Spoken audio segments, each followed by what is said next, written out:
Dites-moi plus, chers amis, la vidéo d'aujourd'hui porte sur les merveilles du citron. Notre article révélera les conseils du prophète Huzour à ce sujet. Nous explorerons les idées de Wassalam sur le citron, ainsi que ses divers avantages et inconvénients.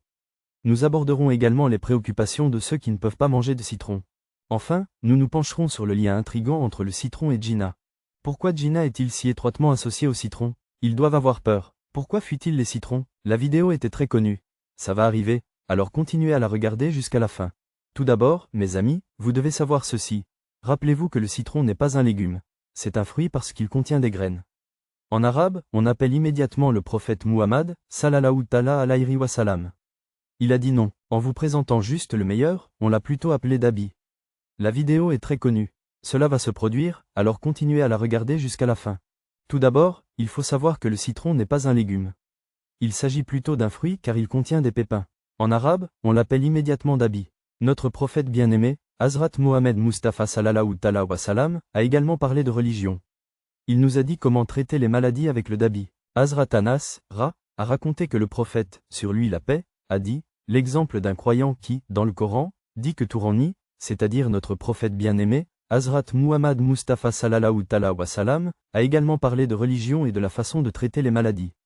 Il nous a également enseigné comment le faire. Hazrat Anas, a raconté que le prophète, que la paix soit sur lui, a dit, l'exemple d'un croyant qui, dans le Coran, est comparé à un citron doux, à la fois en termes d'arôme et de goût. C'est un croyant qui ne lit pas le Coran.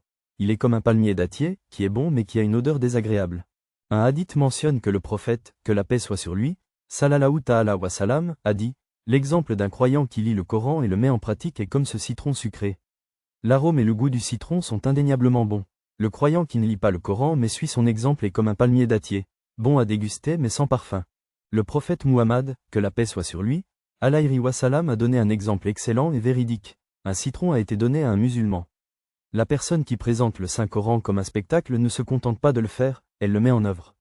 Le prophète Muhammad, que la paix soit sur lui, est un excellent exemple. Il est un véritable exemple. Il a donné un excellent exemple de citron. Il a donné un bon exemple de musulman. Il a donné l'exemple d'une personne qui présente le Saint-Coran comme un spectacle. Il a donné l'exemple d'une personne qui attend si longtemps un fruit. Il a donné l'exemple d'une personne qui donne le bon exemple. Ce petit objet renferme de nombreux bienfaits.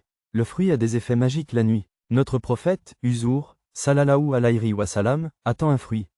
Il y a de nombreux avantages à cela. Le fruit a des effets magiques la nuit. Il contient 50 citrons. Les citrons ont des propriétés qui guérissent de nombreuses maladies.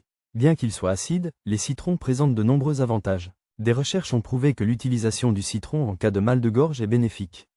Le jeûne est bénéfique. Il renforce la farine et le foie, en particulier la chaleur du foie. Il élimine la fièvre, en particulier la malaria. Si quelqu'un a de la fièvre, appliquez du sel et du poivre sur le citron. Sucer réduit la fièvre. Si quelqu'un est piqué par un insecte venimeux, mélangez du jus de citron et l'appliquez sur la zone piquée pour éliminer le poison. L'effet disparaît si le citron est connu pour sa capacité à renforcer le corps et le foie, en particulier la chaleur du foie. C'est un remède naturel contre les fièvres, en particulier la malaria. Lorsqu'une personne a de la fièvre, elle applique du sel et du poivre sur le citron. Sucer le citron fait baisser la fièvre. En cas de piqûre d'insectes venimeux, appliquez du jus de citron sur la piqûre. Cela élimine les effets du poison. La menthe se fane si le poison est libéré. Mélangez du jus de citron à de l'eau et vaporisez-le sur l'arbre pour qu'il redevienne frais. Si vous saignez soudainement du nez, appliquez du jus de citron sur la zone affectée. Si le saignement commence, appliquez immédiatement du jus de citron sur votre nez. Le citron arrêtera le saignement. La plus grande quantité de vitamines se trouve dans l'écorce, c'est pourquoi seul le jus est utilisé. N'utilisez pas le citron entier. Utilisez le citron parfait. Il est très bénéfique pour nous. Il est très bénéfique pour le corps. C'est pourquoi vous devez conserver les écorces de citron au réfrigérateur. Les écorces de citron protègent également contre les crises cardiaques. La vitamine C qu'il contient est bonne pour les dents. Il protège contre les crises cardiaques, réduit le poids et soigne les problèmes de peau. L'eau citronnée est un remède efficace contre les calculs rénaux. La citronothérapie est bénéfique, mais elle peut aussi être nocive. Certaines personnes sont allergiques au citron, il convient donc de prendre des précautions. Vous devez le faire parce que, tout comme un médecin, vous pouvez aussi donner des médicaments.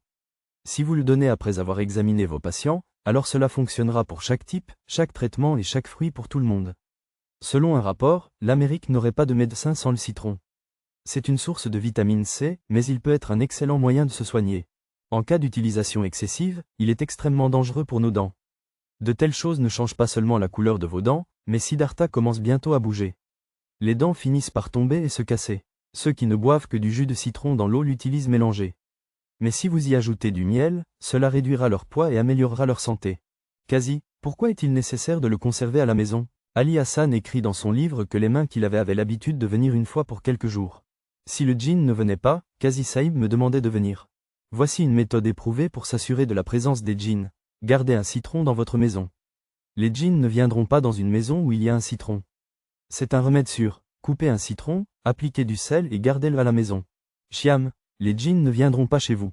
Je resterai à des kilomètres de là, mais pour cela, vous devriez également prier et mentionner le nom d'Allah. Récitez le Coran 5 fois par jour. Lisez le namaz et apprenez à suivre la parole d'Allah. S'il vous plaît, dites-moi, mais mes amis, parlons d'eux maintenant. De ceux qui aiment le citron. En manger, c'est comme manger du poison. Ces personnes devraient éviter de manger du citron et de boire de l'eau citronnée. Croyez-moi, mes amis, la limonade a de nombreux avantages. Ce citron est bon pour la santé. Il est vrai que certaines personnes aiment l'eau citronnée. Vous devez éviter les maladies des reins et du foie. Si le problème survient pendant la journée, buvez du jus de neem. Il sera néfaste pour votre santé. Même si vous avez des calculs rénaux, vous devriez boire de l'eau citronnée. Par ailleurs, les amis ne doivent pas boire d'eau citronnée. L'eau citronnée présente de nombreux avantages. Elle est bonne pour la santé. Toutefois, les personnes souffrant de maladies rénales et hépatiques doivent l'éviter. Si vous avez des calculs rénaux, boire de l'eau citronnée ne vous aidera pas. Les personnes souffrant de problèmes osseux doivent également l'éviter en raison de son acidité. Il est nécessaire de la consommer en grande quantité. En cas d'acidité, la consommation d'eau citronnée peut aggraver le problème. Si vous avez de l'acidité dans votre corps, vous devriez boire de l'eau citronnée. Cependant, vous ne devez pas en boire tous les jours. Vous pouvez boire de l'eau citronnée 2 fois par semaine. Si vous voulez la boire le matin, 1 heure après le petit déjeuner, c'est parfait. J'espère que cette vidéo vous a plu. Je suis sûr que vous partagerez ces informations avec vos amis et sur les médias sociaux. N'hésitez pas à vous abonner à la chaîne pour cette vidéo. Likez et commentez ci-dessous. Dites-moi ce que vous en pensez. Nous nous retrouverons dans une nouvelle vidéo. En attendant, assalamu alaikum avec Allah Hafiz.